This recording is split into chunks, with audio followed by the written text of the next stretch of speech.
Buenas noches, bienvenidos sean todos ustedes. Grandes escritoras y nos acompañan el día de hoy.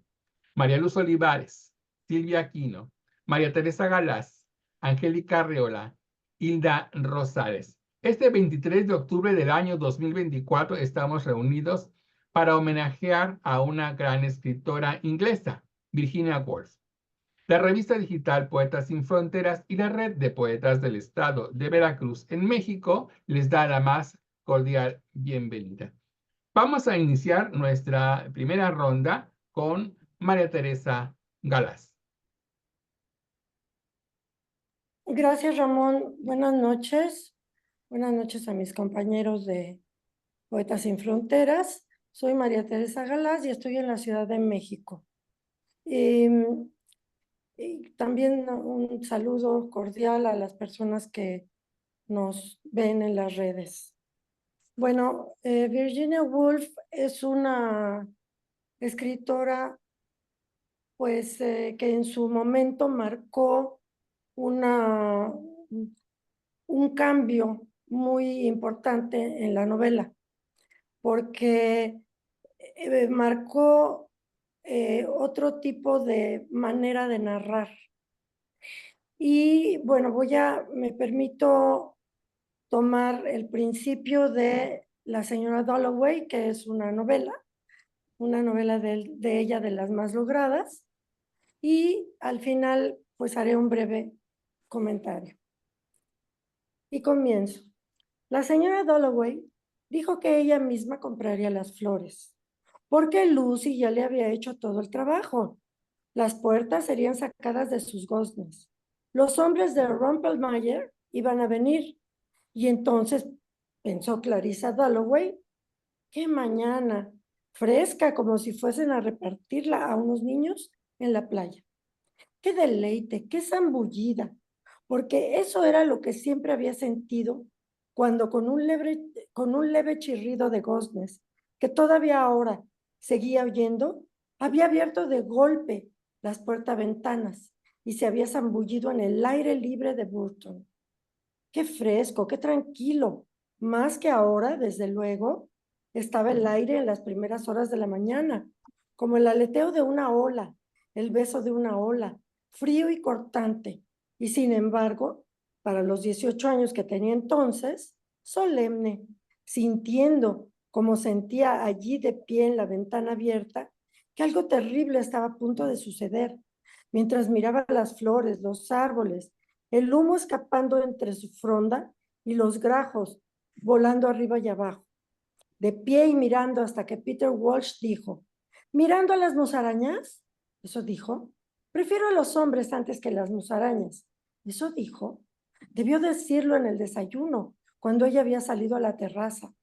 Peter Walsh volvería de la India un día de estos, en junio o julio. Había olvidado cuándo, pues sus cartas eran terriblemente pesadas. Eran sus dichos lo que recordaba, sus ojos, su cortaplumas, su sonrisa, su mal genio. Y una vez que miles de cosas se habían disipado completamente, qué cosa tan extraña. Unos cuantos dichos como este sobre las musarañas. Se irguió un poco sobre el bordillo, esperando que pasara el camión de Dornan. Una mujer encantadora, pensó Scrooge Purvis, que la conocía como uno conoce a los vecinos de Westminster. Tenía el no sé qué de un pajarillo, del arrendajo, verde azulado, ligera, vivaracha, aunque tenía 50 años cumplidos, y muy pálida desde su enfermedad.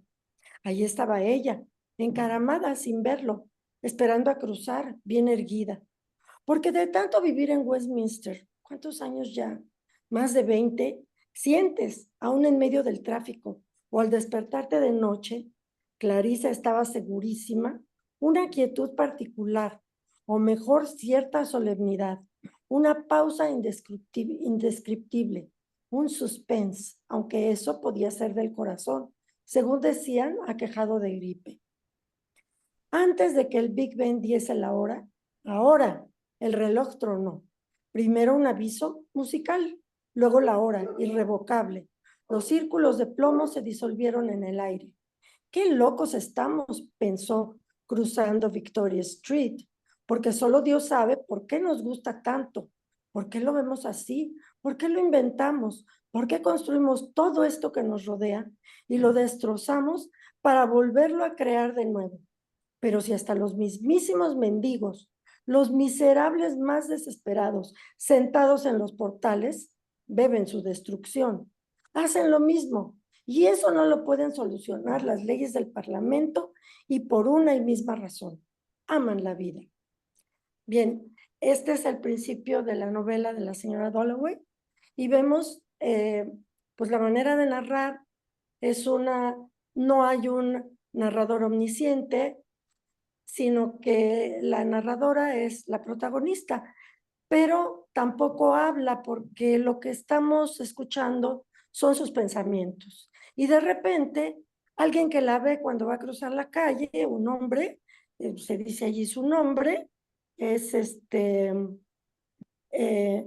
dice una mujer encantadora, pensó Scrooge Purvis, ¿no? Entonces, cuando ya se detiene, ya no piensa ella, sino es el amigo, el vecino, el conocido, que piensa, ¡ay, qué mujer tan encantadora!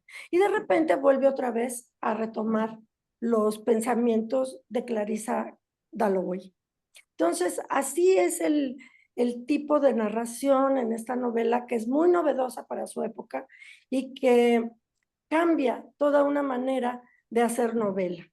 Entonces, aquí lo que vemos son, la narración va en los pensamientos y en los sentimientos y en las emociones que van sintiendo en ese momento los protagonistas. Y bueno, esta fue una novedad que después muchos escritores van a utilizar. Muchos escritores van a poner como narradores los pensamientos de sus protagonistas. No van a hablar, no van a narrar propiamente, sino que lo que vamos a ver es que lo que están pensando es lo que nos están diciendo y lo que van sintiendo en ese momento.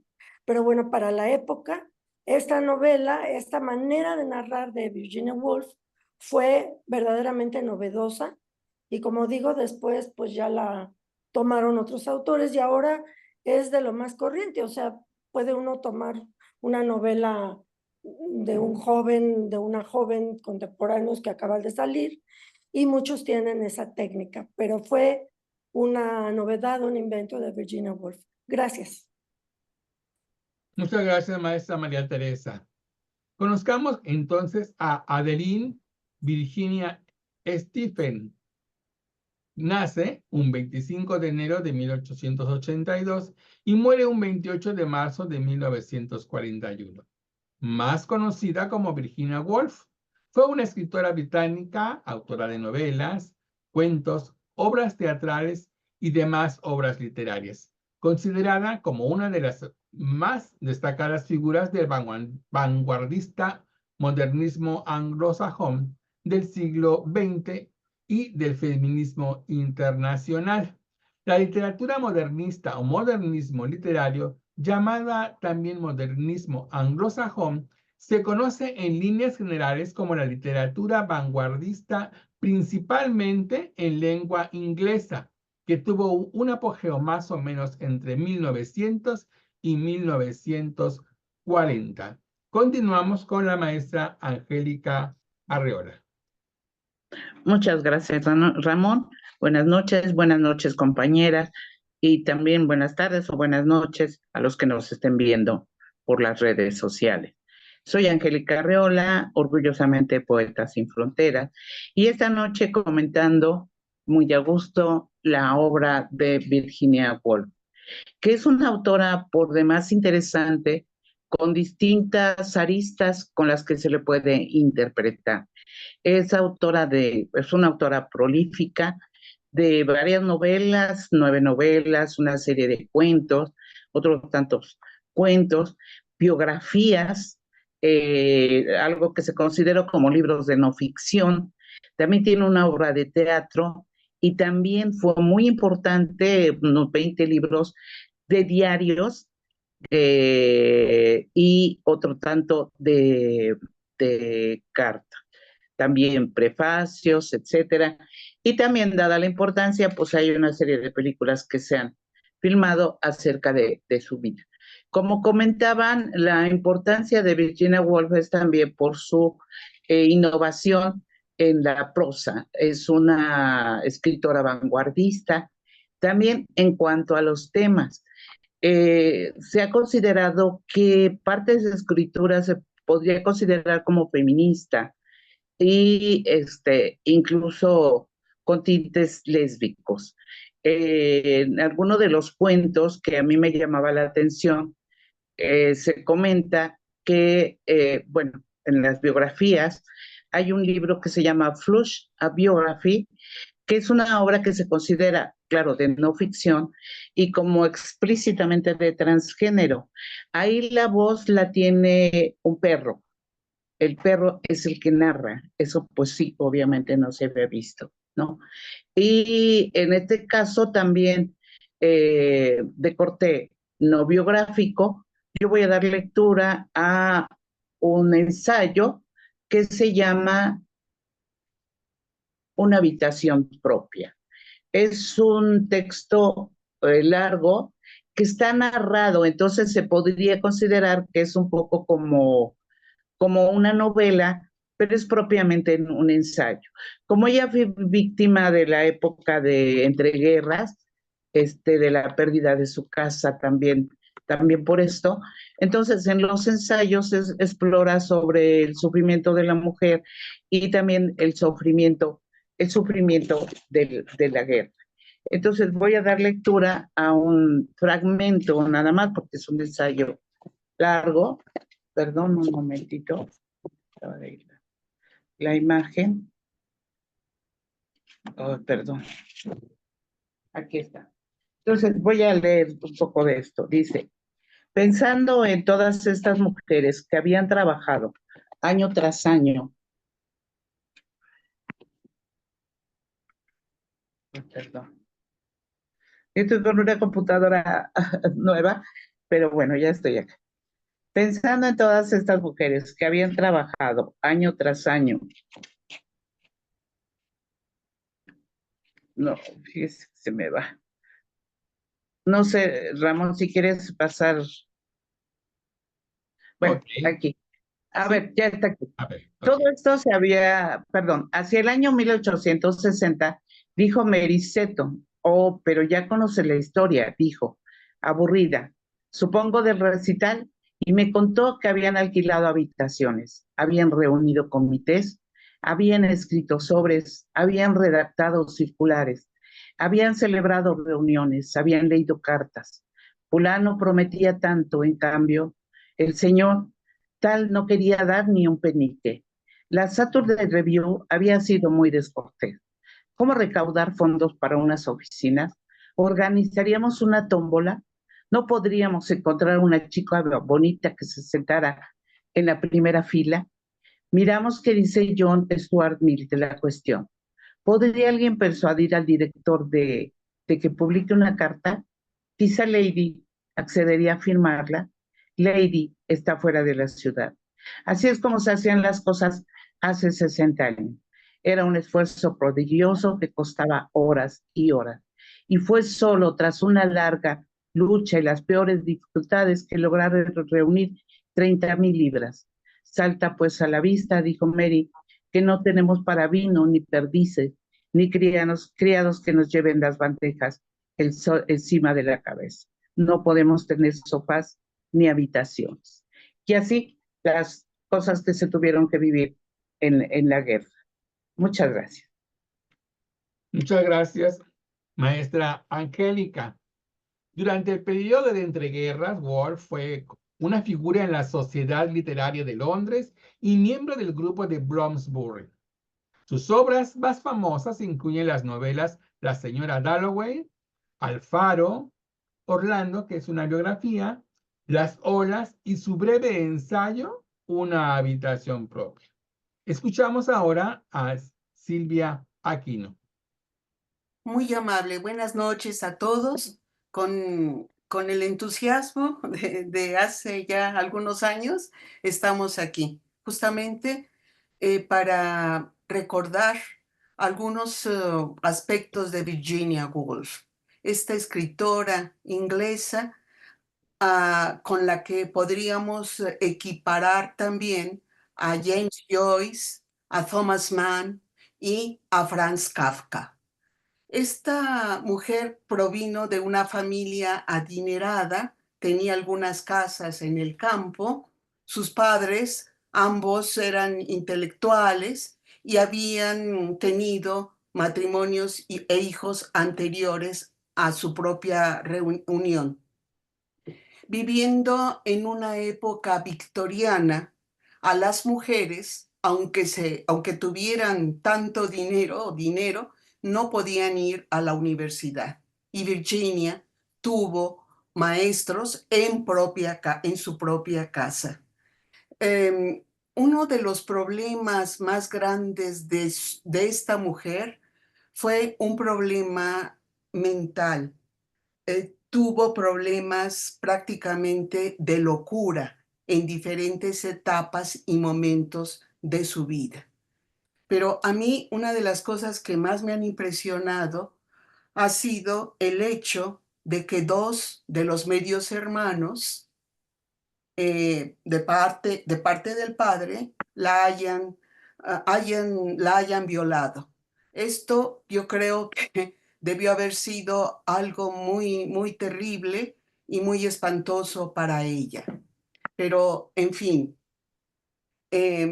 como escritora también, como una mujer que daba muchas conferencias allí mismo en Inglaterra, parece que había escrito más de 500 artículos prácticamente, también en revistas en todos lados, e inclusive ella misma, uniéndose ya con su esposo, crearon una editorial. Y lo más curioso, a mí me ha parecido muy curioso, que Virginia Woolf nunca hubiese aceptado el Ulises de James Joyce, que había presentado para su publicación. Pero, en fin, yo quisiera pues leer un poema de Virginia Woolf, pero antes leyendo la pequeña carta que dejó ella escrita en el momento un poco antes de que se suicidara y se lanzara al río Ouse, allí mismo en Londres. Virginia dice esto: querido, estoy segura de que me vuelvo loca de nuevo. Creo que no puedo pasar por otra de esas espantosas temporadas. Esta vez no voy a recuperarme. Empiezo a oír voces y no puedo concentrarme. Así que estoy haciendo lo que me parece mejor. Me has dado la mayor felicidad posible. Has sido en todos los aspectos todo lo que se puede ser. No creo que dos personas puedan haber sido más felices hasta que esta terrible enfermedad apareció. No puedo luchar más. Sé que estoy destrozando tu vida, que sin mí podrías trabajar. Y sé que lo harás. Verás que ni siquiera puedo escribir esto adecuadamente. No puedo leer. Lo que quiero decir es que te debo toda la felicidad de mi vida. Has sido totalmente paciente conmigo e increíblemente bueno. Quiero decirte que todo el mundo lo sabe. Si alguien pudiera haberme salvado, habría sido tú. No me queda nada excepto la certeza de tu bondad. No puedo seguir destrozando tu vida por más tiempo. No creo que dos personas pudieran haber sido más felices de lo que lo hemos sido nosotros. En fin, es muy terrible ese momento, pero vamos a cambiar un poquito de tema y voy a leer La merienda con Virginia Woolf, con una traducción de una mexicana llamada Yaroslavi Bañuelos, que aparece en Periódico de Poesía. Y al inicio del poema hay una epígrafe también de Virginia Woolf que dice: no se puede pensar bien, amar bien, dormir bien si no se ha cenado bien. Y empiezo. Hay mujeres que desayunan sin la ansiedad de los relojes. Coronadas por las lilas, llevan a sus labios perfumados nectarinas y frambuesas. Cenan filete de lenguado o cordero, guisado con trufas y perejil.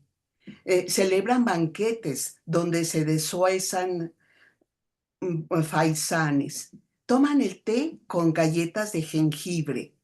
Almuerzan estofado de cerdo o salmón a las brisas.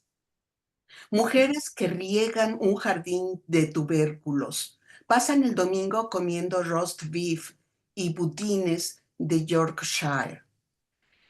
Fabrican hermosos picnics junto a estanques japoneses. No pueden faltar las ostras, mermelada de naranja, el vino y la cesta de pan. Hay mujeres suplicando a la Virgen para acabar con la oscuridad y la hambruna. Hay mujeres que descuartizan conejos y alimentan a sus perros con el olor salvaje de la sangre. Mujeres preocupadas por la inmensidad de los cuerpos, por las costillas ajenas. Obesidad, esa epidemia silenciosa que oprima el mundo. También existen muchachas sedientas que nacen en ciudades sin ríos, que asan codornices para otras señoras, aunque solo han desmenuzado en su boca mollejas de pollo. Mujeres que no pueden comprar racimos de uvas o encender un fuego tierno para cocinar sopa de garbanzos, que nutren sus inviernos con los tamales de la esquina, porque la masa es más barata que la fruta. Mujeres que siempre durmieron en una habitación ajena y masticaron las migajas podridas de todos los banquetes. Entonces, esta crítica de la descomposición social entre las mujeres parece muy evidente, ¿no? Es todo por este momento. Muchas gracias. Muchas gracias, maestra Silvia. A lo largo de su vida, Woolf se vio acosada por periódicos, cambios de humor y enfermedades asociadas, y esta inestabilidad a menudo influyó en su vida social. Su productividad literaria continuó con pocas interrupciones hacia su suicidio. María Luz Olivares, le escuchamos. Buenas noches. Siempre es tan grato investigar y conocer la vida de personajes tan grandes de la literatura. Hoy, Virginia Woolf, novelista inglesa. Ella desde muy pequeña participa en las tertulias literarias que organiza su padre, en las cuales conoce a escritores intelectuales jóvenes como Leonard Woolf, economista, historiador y ensayista, con quien se casa y establece una industria editorial de Howard Press, que le sirve de puente para lanzarse al mundo de las letras. Publica 2 historias, en la que pone su visión y pensamiento comprometido con la realidad social y la posición de la mujer en el mundo masculino.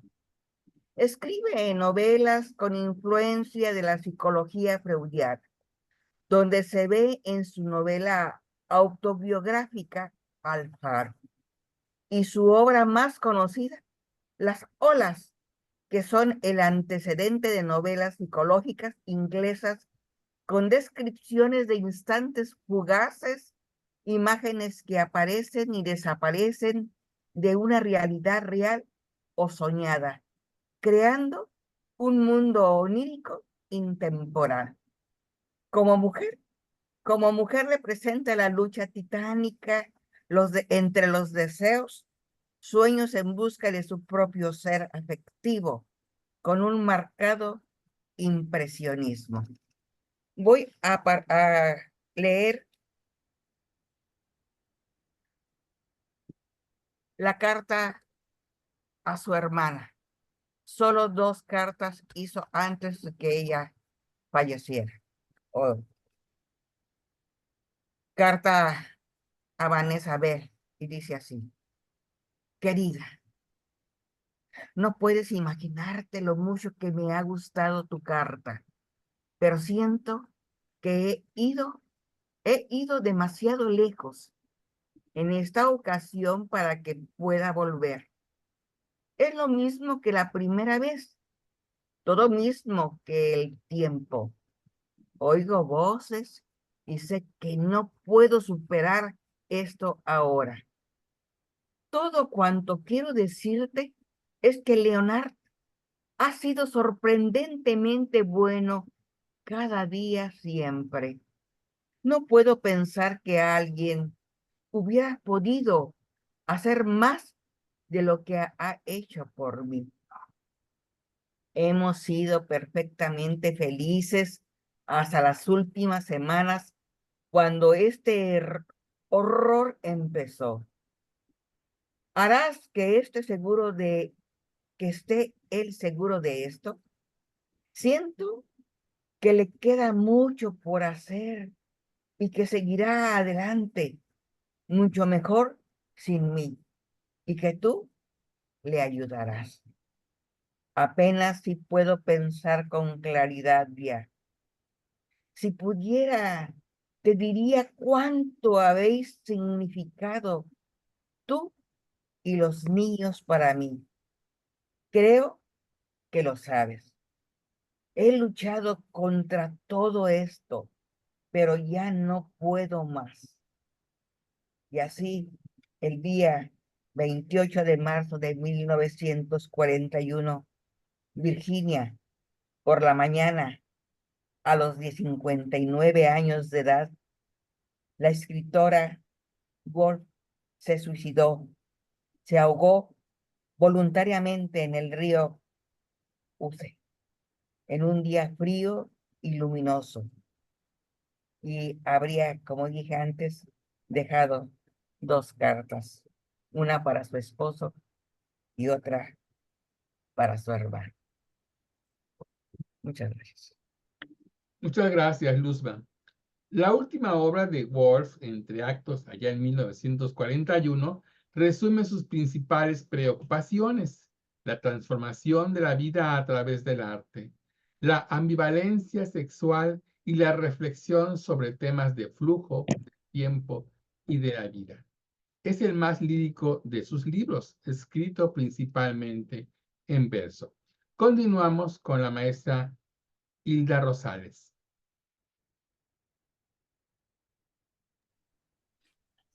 Buenas noches, soy la maestra Hilda Rosales, catedrática del Centro Mexicano de Estomatología, bailarina, y estoy muy feliz de estar en este grupo de tan ilustres escritoras.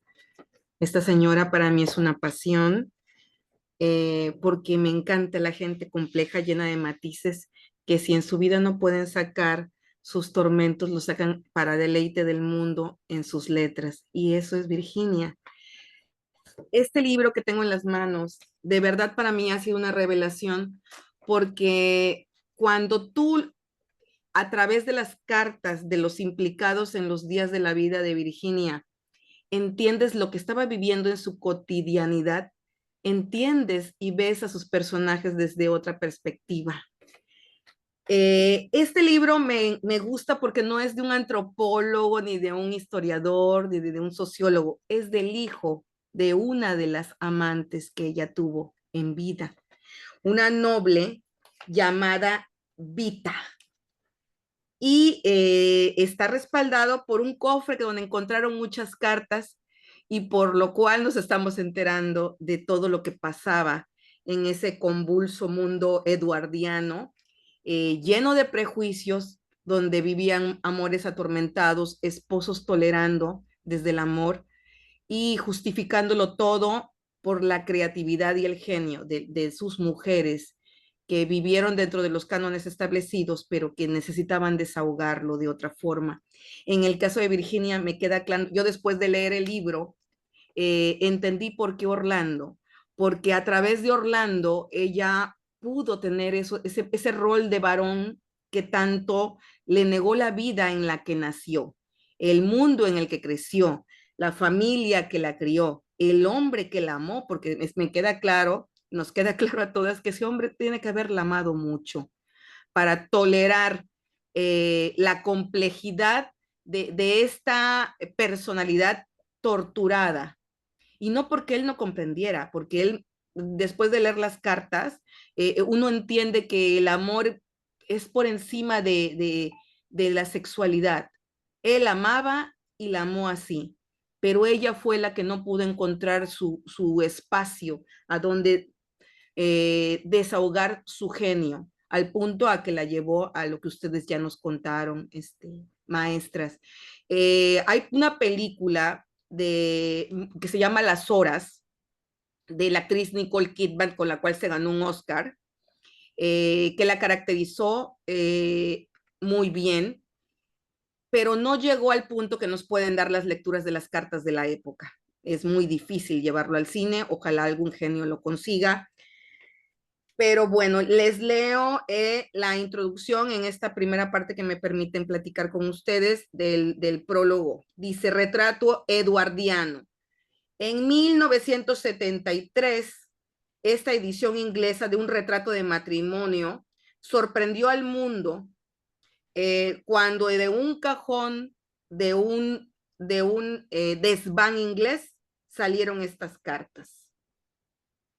Es después de la aparición de la biografía de Quentin Beale de Virginia Woolf. Nigel Nicholson ya se había referido al hallazgo del maletín que contenía las 72 páginas autobiográficas de su madre, Vita, una mujer noble de los tiempos, muy parecida en perfil social, mental, cultural de Virginia. Él encontró sus cartas y después de un tiempo de reflexión quiso compartirlas al mundo. Dice: por respeto a mi padre, pero para beneficio al mundo. Violet Trefusis y Leonard Woolf fueron personajes de esta historia, pero me queda claro que Vita Sackville West tenía un culto hacia Virginia Woolf, y el nacimiento de ese amor dio para muchas obras. No está claro dónde se conocieron, aunque hay una teoría por aquí, porque recuerden que el matrimonio de Virginia pues tenían una editorial, y estas damas, como todas ustedes, escribían. Entonces muy probablemente confluyeron en ese ir y venir de las editoriales, y antes de tener una intimidad más allá, tuvieron la intimidad de las letras. En este caso, dice, este nacimiento de la industria Bloomsbury también hace remontarnos a las consecuencias de estos matrimonios que, si bien fueron convulsos, dieron el nacimiento a los Women Lib, a la primavera de Praga y al mayo francés. Estas formas de vida occidentales que derivaron en una forma de liberación hacia la mujer. Ellas fueron las primeras, y las primeras desde las letras, tal vez de una forma velada, pero lo hicieron con valentía. Obras a dos tiempos con un tema común es el amor de Vita Sackville West por dos mujeres, Violet Trefusis y Virginia Woolf, quienes asimismo personificaban dos sociedades que convivieron: la blockburiana, Woolf, y por supuesto el mundo de Vita Sackville West, que eran incluso nobles, eran condesas y su madre era marquesa. Hablar de una es hablar de la otra, y entender lo que vivieron en esos días de callados silencios te hace entender por qué Orlando. Dudosamente Vita, a pesar de su carácter de escritora seria, nunca alcanzó la plenitud de la intensidad emocional de Virginia. Era una admiradora de la otra. En Retrato de un matrimonio se habla de este convulso amor, pero sobre todo se entiende los personajes que generaron. Les guardo las cartas, las más importantes que elegí, para el siguiente segmento. Gracias por escucharme y por el honor de estarlas conociendo y estar entre ustedes, hermosas. Muchas gracias, maestra Hilda. Vamos a dar lectura a 5 frases muy icónicas de esta gran escritora Virginia Woolf. 1. Una mujer debe tener dinero y una habitación propia si va a escribir ficción. 2. Amar nos separa de los demás. 3. El amor es una ilusión, una historia que una construye en su mente, consciente todo el tiempo de que no es verdad y por eso pone cuidado en no destruir la ilusión. 4. Uno no puede pensar bien, amar bien, dormir bien si no ha comido bien. Y el 5 es obvio que los valores de las mujeres difieren con frecuencia de los valores creados por el otro sexo y sin embargo son los valores masculinos los que predominan. Regresamos en esta segunda ronda con María Teresa Galaz. Sí, muchas gracias, Ramón. Bueno, quería comentar acerca de la novelita esta de Flush, en donde el protagonista es un perro. Es el perro de Elizabeth Barrett Browning, que, bueno, Elizabeth Barrett era una mujer como varias poetas que hemos conocido. Ella decidió, estaba enferma, decidió no salir de su casa y este poeta Robert Browning la empezó a visitar porque ella escribía y mucha gente la visitaba. Y como al papá no le gustaba, se ponen de acuerdo y Robert Browning la secuestra, prácticamente la saca por la ventana y se la lleva, pero ella lleva su perrito, que es Flush. Y entonces en esta novela, pues se cuenta ese romance entre Elizabeth Barrett Browning y Robert Browning, toda esta historia y después como incluso fue secuestrado Flush y la pareja esta de poetas pagó un rescate por el perrito. Entonces el narrador, en este caso, sí es un narrador omnisciente, pero es el perrito, ¿no? El que narra toda la historia. Esto en cuanto a lo que comentaba Angélica, que pues no era tampoco era común esto de poner como protagonista a un perro. Ahora ya igualmente es muy, muy común o poner un animal como personaje, ¿no? Como personaje en alguna novela o en películas inclusive. Yo quisiera leer, bueno, ella era una persona que se angustiaba mucho, siempre pensando en si escribía bien o no escribía bien. Y sufría mucho cuando escribía y después seguía sufriendo porque tenía la duda de si estaba bien o no. Le costaba mucho trabajo. Y escribe una novela que es Alfaro, que se considera como su novela culmen, donde ella dice, es la primera vez que no dudo un momento, que desde que se sentó y la empezó hasta que la terminó, nunca tuvo dudas, nunca tuvo preocupaciones de ninguna especie y nunca estuvo insegura. Estaba totalmente segura de que eso era lo que quería hacer. Entonces, igual es una historia y igual hace una crítica, como en todas sus novelas, una crítica de esta clase intelectual o ligada con la nobleza, etcétera, de esta gente con mucho dinero. Y aquí nos da el retrato de un personaje. Voy a leer una parte, un pedacito de Alfaro, y donde vemos cómo describe a un personaje. Y con esta técnica de ella de estar transmitiéndonos lo que los personajes en ese momento están pasando. Dice,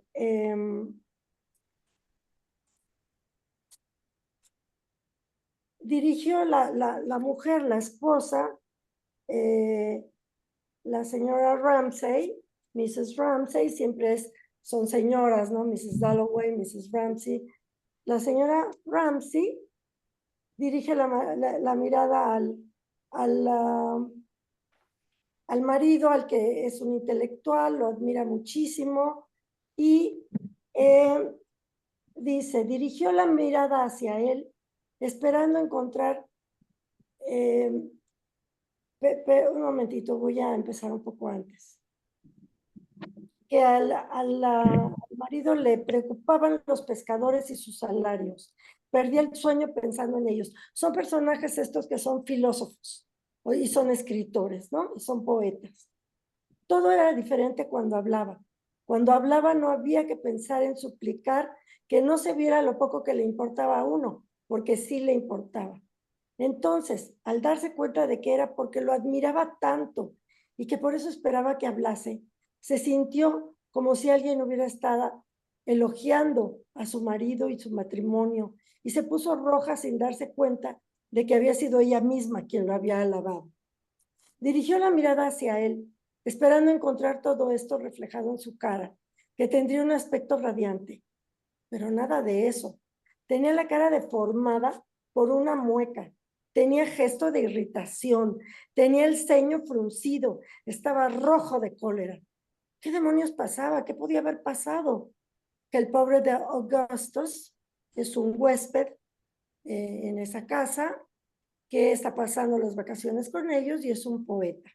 Que el pobre Augustus había pedido otro plato de sopa. Eso era todo. Era algo inimaginable. Era una desdicha. Se lo hizo saber mediante señas desde el otro extremo de la mesa. Que Augusto se atreviera a comer otro plato de sopa. Le disgustaba profundamente que la gente siguiera comiendo cuando él había terminado. Veía como la ira le brotaba en los ojos, como si fuera una jauría de perros. Se veía en su ceño y pensaba que de un momento a otro iba a estallar con gran violencia. Pero gracias a Dios le vio tirar de las riendas y frenarse a sí mismo. Y todo su cuerpo pareció desprender chispas, aunque no dijera una palabra. Se quedó sentado, muy enfadado. No había dicho nada, solo quería que ella se diera cuenta. Por lo menos había sabido controlarse. Pero después de todo, ¿por qué el pobre Augustus no podía pedir otro plato de sopa? Se había limitado a tocarle el brazo a Ellen y decirle, Ellen, por favor, otro plato de sopa. Y entonces Mr. Ramsay se había enfadado. ¿Pero por qué no? Se preguntaba Mrs. Ramsay. Si quería, ¿por qué no darle otro plato de sopa a Augustus? Odiaba a los que se revolcaban en la comida. Mr. Ramsay la miraba agotado, airado. Detestaba que las cosas se prolongaran durante horas, pero se había controlado. Mr. Ramsay quería que lo advirtiese, aunque el espectáculo había sido repugnante. ¿Pero por qué demostrarlo de forma evidente? Se preguntaba Mrs. Ramsay. Se miraban desde los extremos. Ambos se miraban desde los extremos de la larga mesa y se enviaban estas preguntas y respuestas. Ambos sabían exactamente lo que pensaba el otro. Todos podían haberse dado cuenta, pensaba Mrs. Ramsay.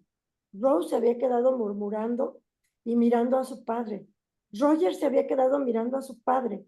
Ambos comenzarían a reírse, los hijos, de forma incontrolada de un momento a otro. Se daba cuenta y dijo al momento, la verdad es que ya era hora. Encended las velas. Al momento se levantaron de un salto y empezaron a rebuscar en el aparador. Entonces nos da este tipo de escenas que son escenas donde hay mucha tensión, donde hay mucha encontronazos, ¿no? De un tipo que es un ego, porque es un filósofo, porque es un intelectual, la esposa lo admira, todo el mundo lo admira y entonces él no puede soportar que alguien esté comiendo cuando él ya terminó o que alguien pida otro plato de sopa. Y mientras ella sigue pensando, bueno, pero ¿qué pasó, no? ¿Cómo lo arreglo? Y es este tipo de relaciones donde no se dice nada, no se dicen las cosas, sino que interpretan las miradas, se ven y viven pues en esta angustia, en esta tensión, ¿no? Donde no se sabe qué va a pasar. Entonces es un tipo de narración. Hay en esta novela de Alfaro, hay otra invitada a la casa que es una pintora. Y es una pintora soltera, que ya está grande, que quiere hacer un retrato de la familia. Y entonces no puede más que poner un retrato de la casa, un retrato del ambiente, y nunca logra acabarlo de pintar porque ella está consciente, ella sí está viéndolo desde afuera y siempre ve este tipo de cuestiones. Entonces solamente voy a leer las últimas líneas de Alfaro, en donde dice, cuando la familia ya se va, ya se va del lugar, y dice una persona que se queda allí, uno de los huéspedes, dice, ya habrán desembarcado. Ella pensaba que tenían razón. Ella es la pintora Lily Briscoe, ¿no? No necesitaban hablar. Habían estado pensando en lo mismo y él le había respondido sin necesidad de hacer la pregunta. Se quedó allí, extendiendo las manos sobre las debilidades y el sufrimiento de la humanidad. Pensaba que él observaba de forma tolerante, compasiva, este destino final. Ha cumplido, pensaba ella, cuando cayó blandamente la mano de él, como si hubiera visto que él hubiera dejado caer desde su altura enorme un ramo de violetas y asfódelos que tras revolotear lentamente yacieran finalmente sobre la tierra. Bueno, el drama es que la familia por fin ya se fue, ¿no? Rápidamente, como si algo se le hubiera recordado, se volvió hacia el lienzo. Allí estaba el cuadro. Sí, eran todos azules y verdes, con líneas que se prolongaban, se cruzaban, que pretendían algo. Lo colgarán en alguna buhardilla, pensaba, lo destruirán. Pero, ¿y eso qué importaba? Se preguntó mientras cogía el pincel de nuevo. Miró otra vez a los peldaños, estaban vacíos. Miró hacia el lienzo, era borroso, con repentina deliberación, como si durante un segundo hubiera visto con absoluta claridad, trazó una línea en medio. Estaba hecho, había terminado. Sí, pensó dejando el pincel extraordinariamente fatigado. Esta ha sido mi visión. O sea, no es un cuadro evidentemente de arte figurativo, sino es un cuadro abstracto en donde ella plasma toda la visión que ha tenido de toda esta experiencia de pasar con una familia de este tipo, que era la familia del tipo también de Virginia Woolf, ¿no? Muchas gracias. Ok, gracias, maestra. Vamos con la maestra Angélica Arreola. Gracias de nuevo, Ramón. Bueno, una disculpa, hace rato que hablé de una habitación propia. Olvidé comentar que eso era lo más importante, que ahí Virginia Woolf habla de cómo una novelista, como una escritora, la necesidad de tener una habitación propia para escribir sus novelas. Bueno, y ahora voy a hablar de la parte cuentística de la autora y voy a hablar sobre el primer cuento que se llama La marca en la pared, que publicó junto con su marido, Leonard Woolf, en 1917. Apareció primero en una antología de los dos, en 1917, como decía. Y bueno, es un cuento importante porque es un cuento que inaugura la escritura introspectiva. Es decir, es el narrador reflexiona sobre varios temas, la reflexión, pero sobre todo hay un desarrollo de los pensamientos muy explícito, ¿no? La incertidumbre, sobre todo. Entonces, leo una parte del cuento que se llama La marca en la pared. Y dice así: creo que fue a mediados de enero de este año cuando levanté la vista y vi la marca en la pared por primera vez. Para indicar una fecha, primero debo recordar lo que vi. Así que ahora pienso en el fuego, en la luz amarilla, fija sobre la página de mi libro, en los 3 crisantemos del florero, redondos sobre la chimenea. Sí, seguramente era invierno, y recién habríamos terminado de tomar el té, porque recuerdo que estaba fumando un cigarrillo cuando levanté la vista y vi la marca en la pared por primera vez. Miré por entre el humo del cigarrillo y mi vista se detuvo un instante en el carbón ardiendo. Se me vino a la mente aquella vieja imagen de la bandera roja flameando en la torre del castillo y pensé en los caballeros rojos ascendiendo por la ladera de la Roca Negra. Para mi alivio, ver la marca en la pared interrumpió el pensamiento, pues es una imagen vieja, una imagen automática que construí de niña tal vez. La marca era pequeña y redonda, negra sobre la pared blanca, situada a unos 15 centímetros sobre la chimenea. Con qué facilidad los pensamientos se lanzan sobre un nuevo objeto, lo elevan unos instantes, como hormigas cargando una brizna de paja con tanta avidez y luego lo abandonan. Si un clavo había dejado esa marca, no podía haber sido por un cuadro, tendría que haber sido por una miniatura, la miniatura de una dama de rulos blancos, de mejillas empolvadas y labios como rojos claveles. Una falsificación, desde luego, pues los que vivían en esta casa antes que nosotros habrían escogido ese tipo de cuadro, un viejo cuadro para una vieja habitación. Esa clase de personas serán personas muy interesantes y pienso en ellos tan a menudo, en lugares tan extraños, pues nunca los volveré a ver. Nunca supe lo que pasó después. Dejaban esta casa porque querían cambiar el estilo de los muebles, así dijo él. Y estaba por decir que, en su opinión, detrás de todo arte debe haber ideas cuando nos separaron. Como nos separamos de la señora que está por servir el té o del joven que está por golpear la pelota del tenis en el patio trasero de una casa en las afueras al pasar rápido el tren. Pero en cuanto a la marca, no estoy seguro.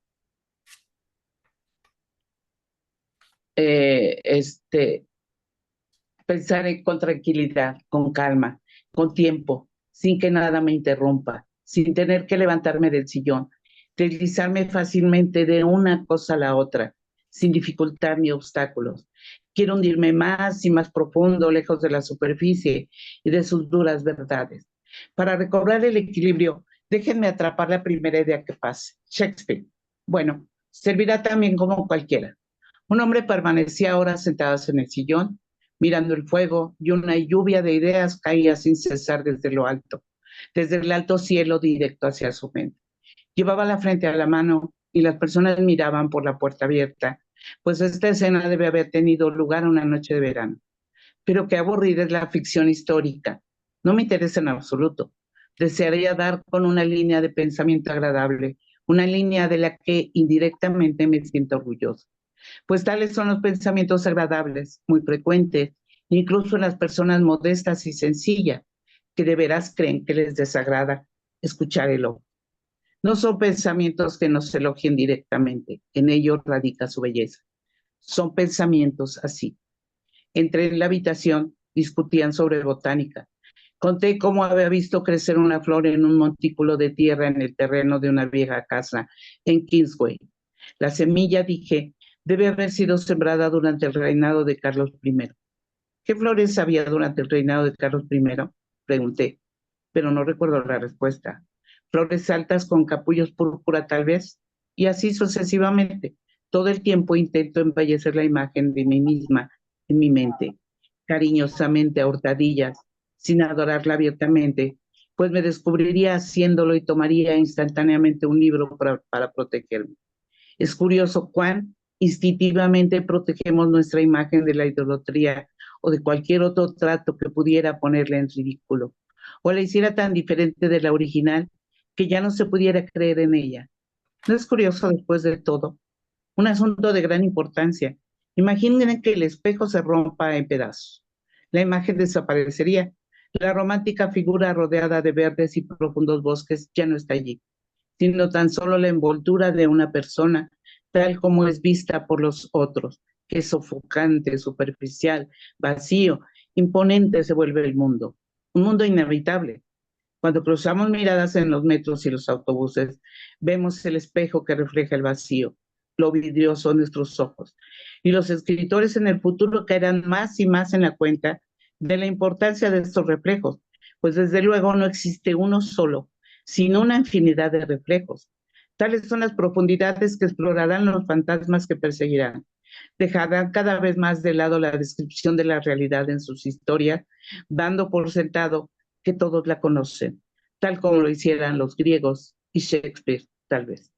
Ahí dejamos el relato, pero si se dan cuenta, no hay tanto acontecimientos, no hay finales sorpresivos, es una serie de reflexiones, una tras otra.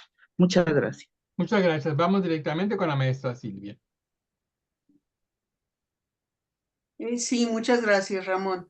Desde Xochimilco tomaré ahora otro poema, también de la misma traductora del periódico de poesía por internet, Yoraslavi Bañuelos. Me interesó mucho su traducción porque, como ustedes recordarán, en el poema Merienda, en la merienda hay un pasaje en donde dice que las mujeres comen tamales de la esquina. Evidentemente, en el texto de Virginia Woolf, pues evidentemente que no existían los tamales, ¿no? Entonces es la manera en la que se traduce, pues, esta poesía, este tipo de escritura inglesa de ese momento.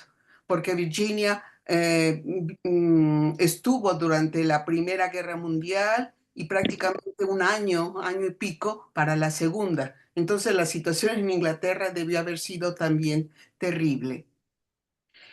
Solamente una observación muy rápida para recordar nuevamente una habitación propia, que las mujeres que se dedican a estudiar un poco los primeros inicios del feminismo la han citado siempre, porque en esa habitación o lo que ella ha concebido es, primero, tener un trabajo para tener un dinero y poderlo utilizar sin estarle pidiendo al esposo, al padre o al hermano o alguna persona algo para una misma. Tener un espacio físico, porque en la época victoriana las mujeres vivían dentro del ámbito familiar.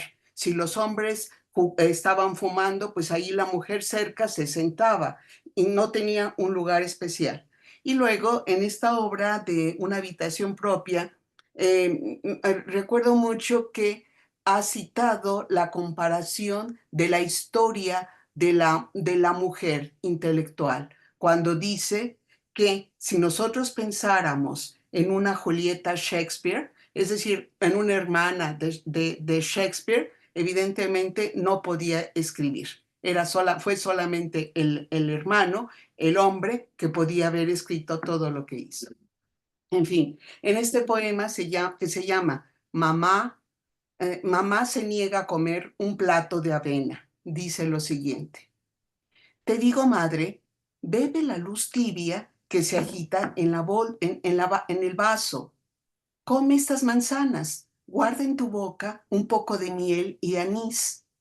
Tú prefieres regar los helechos, aplazar el hambre, lavar la casa, limpiar las grietas hasta que se derrame la noche. Estoy segura. Perseguir el polvo es un viejo truco para no escuchar la rabia de tu estómago. Dime, ¿por qué encadenas el apetito a las patas de la mesa? ¿Por qué huyes del alimento como si dentro de tus ojos no crecieran fantasmas inaciables? Un día se le pudrieron todos los dientes, cayeron uno por uno, igual que la corteza gris de los árboles enfermos.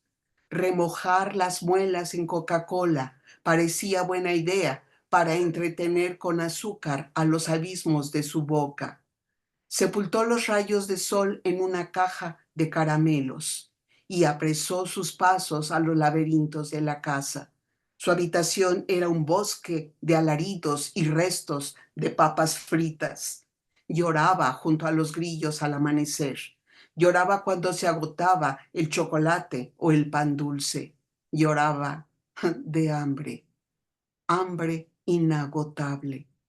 Aunque su estómago se sintiera como un viejo patio invadido por los insectos y las hierbas. Sin darse cuenta, ató sus lágrimas a la cama. El terror a los espejos lo encerró entre cobijas polvosas desde agosto hasta la primavera. Odiaba la punzada en los riñones, la hinchazón de las encías, la carne blanda de sus muslos porque le recordaba la piel de los cerdos. Pronto aprendió a hablar en el idioma de las cosas muertas y pronto ya no había ni boca ni llanto, solo existía el hambre. Y aquí termina. Muchas gracias. Muchas gracias. Vamos ahora con María Luz Olivares.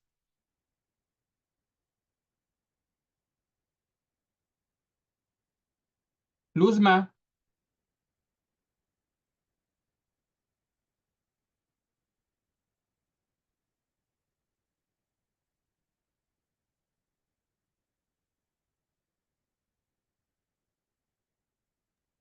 Perdón, aquí un imprevisto.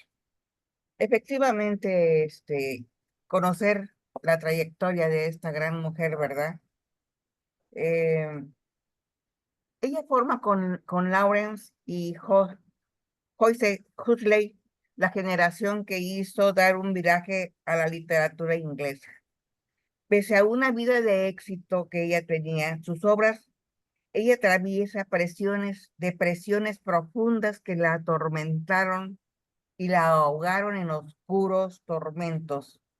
Sobre todo el estallido de la Segunda Guerra Mundial, como le lo han comentado, le provocaron una infinita melancolía que tuvo que pasar un tiempo en un hospital psiquiátrico. Voy a leer algo sobre la obra conocida Las olas, que supuestamente es antecedente de sus novelas psicológicas. Voy a leer fragmentos de Las olas. Y dice así: allí estaban las nubes grises y flotantes y el árbol clavado, el árbol implacable con su corteza de plata cincelada. El borbollón de mi vida era infructuoso. Yo no podía pasar al otro lado. Él disipa las nubes de polvo que se agitan en mi espíritu trémulo, ignominiosamente agitado, y el recuerdo de las danzas alrededor del árbol de Pascua, de los regalos envueltos en papel. Se diría que el mundo entero estuviese flotante, hecho de flotantes líneas curvas, los árboles en la tierra y en el cielo las nubes. A través de las ramas de los árboles contemplo el cielo. Parece que la partida se estuviera jugando allá arriba, débilmente, entre las suaves nubes blancas. Escucho el grito de correr o arbitraje. Las nubes parecen perder guedejas de blancura a medida que la brisa las va despeinando. Si aquel azul pudiera durar eternamente, si aquel hueco entre las nubes pudieran durar eternamente, si este instante pudiera durar eternamente. Tomo a los árboles y a las nubes como testigos de mi completa integración. Solo son pequeños fragmentos de la obra de Las olas. Efectivamente, conocer realmente la forma de que piensa esta gran escritora, novelista, poetisa, nos deja mucho que aprender de ella entre sus laberintos para encontrarla como era ella efectivamente. Muchas gracias. Ok, gracias, Luzma. La maestra Hilda Rosales. María Teresa, me encantó cuando hablaste de las violetas porque adivina cuáles eran las flores preferidas de Vita, la duquesa que inspiró Orlando, las violetas. Definitivamente leer este libro nos habla de una Virginia más desconocida para los cánones de los biógrafos que la han llevado a la luz, de todos los autores y de la gente que la analizamos, la amamos y la leemos. Me encantó por eso encontrar este libro, porque habla primero desde la voz de un niño que creció admirando a esta mujer carismática que no sabía por qué estaba en su casa, y bueno, desde la mujer que estaba enamorada de ella y que inspiró su obra y que también ella se puso a escribir para ser digna de ella. Por supuesto, entre las características de nuestra autora estaba la franqueza y pues le dijo claramente que no estaba a la altura y hubo ahí un pequeño enfrentamiento, pero no pasó a mayores. Leo un extracto de esta parte de las opiniones del autor de ella, conociéndolo como un adolescente, y luego la correspondencia en la que Vita le cuenta a su esposo, o a un esposo que me queda claro que la amaba mucho, cómo se enamoró de Virginia. Dice, Vita no fue amable con Joffrey, arruinó su vida y destrozó el matrimonio. Pero bueno, ¿qué relación hay entre la amabilidad y el amor? Su relación era para él algo tallado en granito, para ella era algo escrito en arena. Fracasó porque él era un hombre, porque era rival imposible, porque estaba siendo reemplazado por un ser infinitamente superior, una mujer, un genio, Virginia Woolf. Virginia era un ser humano admirable que pues tuve la oportunidad de conocer. Ella era halagadora, a veces silente, a veces conmovedora. A veces llegaba y había flores y violetas, mire maestra, ¿no? Cómo la utiliza en los libros, pues porque le gustaban a Vita. Éramos niños y la abierta disponibilidad de la infancia nos hacía a todos en esa casa por competir por su atención. Virginia era divertida, fácil de amar y a veces extraña. A veces yo la veía como una abuela. Cállense, que ya va a llegar Virginia. Cálmense, váyanse al patio, déjenme en paz. Y mi madre se abstraía. Ahí en Snoll es la casa familiar, apoyada en un dindel, con la mano en la mejilla, contemplativa y gozosa, miraba a mi madre por horas. Oficialmente la historia dice que se conocieron un 14 de diciembre de 1922, acompañadas por editores. Cliff Bell, y 4 días después la invitó a cenar al Ebony Street con este señor Cliff Bell y con un señor McCarthy. ¿Y qué hizo? Escribirle a su esposo. Sencillamente adoro a Virginia Woolf. ¿Lo mismo te pasaría a ti? Te caerías de espaldas, su encanto, su personalidad, su honestidad tremenda en las letras. Ay, sin embargo es sencilla, ¿sabes? Produce una impresión grande, absoluta. No sabes si es interna o externa o qué. Es una belleza espiritual y te puedes quedar fascinado contemplándolo. Todos nos enamoramos de ella, hasta el perro. Ahí están los perros en la obra, ¿no? Anoche se presentó extraña, despeinada, con unos enormes zapatos, y se quedó callada y solamente me dejó actuar con los niños. Haré todo por entenderla. Ay, lo siento, creo que ha ganado completamente mi corazón. Su esposo estaba en Lausana, Francia, y le siguió escribiendo, y fue avanzando la relación.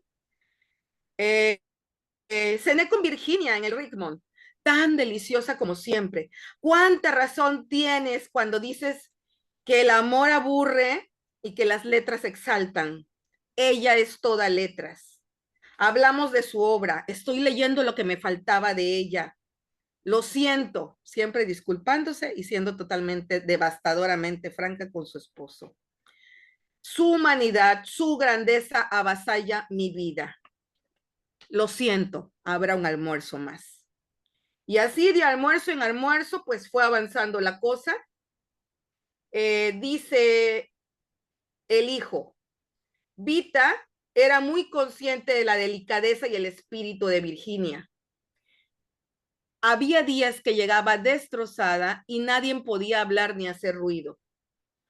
Pero ambas fueron una gran influencia la una para la otra. Mi madre escribió Seducers in Ecuador, que se la publicó la Hogar Press en 1924. Esta era una editorial americana. Y que era una novela breve de ficción que no se ganó el respeto de Virginia, a lo cual hubo discusiones en casa. El efecto de Vita en Virginia está contenido totalmente en Orlando. Orlando es por excelencia, y reconozco en cada gesto, genuflexión, diálogo, todo grita el nombre de mi madre. Cuando la viste de pieles, cuando habla de sus esmeraldas, cuando habla de sus ornamentos, cuando ella bromea, cuando es hombre, cuando es mujer, cuando pasa de una vida a la otra, sus coqueteos, un velo de niebla entre una y otra, fotografiándose en el Lock Bar, los perros, esperando que Virginia llegue al día siguiente, eternamente coqueta, exaltada, enamorada. ¿A dónde va a parar esto? Cielos, mi padre lo sufrió, pero las letras que generó esta mujer que pasó por nuestras vidas, avasallándolo todo, hace válida esta historia. Maravilloso. Muchas gracias, maestra. Para ya terminar, nada más voy a dar lectura a 3 frases. Dice, el sol no había nacido todavía. Hubiera sido imposible distinguir el mar del cielo, excepto por los mil pliegues ligeros de las ondas que le hacían asemejarse a una tela arrugada. Nada hay tan raro cuando se está enamorada como la total indiferencia de los demás. Todo es efímero, como el arco iris. Así era Virginia Woolf, una gran escritora inglesa. Seguramente nos llevamos un bello recuerdo de esta sesión literaria y nos da gusto que todas ustedes hayan buscado esa parte y se hayan identificado también seguramente de algo que tenía esta escritora, la honestidad. Muchas gracias y agradecemos a ustedes su participación.